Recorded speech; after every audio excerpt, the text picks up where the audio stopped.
Hey, what's up guys? We're here this morning to show you an update of what we've been able to accomplish more recently on the roof rack. Since you guys saw it last, I was able to add these two supports here, bend this up, trim the bottom off, and add that support there, and add a support in the center so that when we put our panel over this whole thing, it won't be slapping against our roof. Pretty strong. Actually, it's really strong.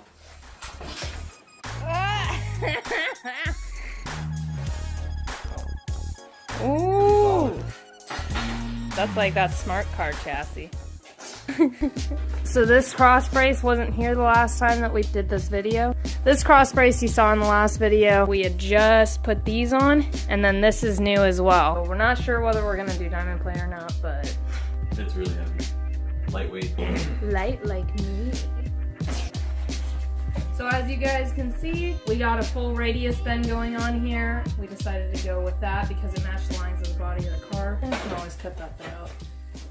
I really like the color of it. I think it'll go really well being on the... Ow. Thank you. Thank you for joining us for our Baja update on our roof rack fabrication. Stop moving and doing things when I'm trying to talk. Hey, Dusty Crew. If you like this video, be sure to give it a thumbs up. If you want to subscribe to the channel, you can also click the circular button right over here. Be sure to click on one of the boxes around my head if you want to see more. Stay dusty, folks.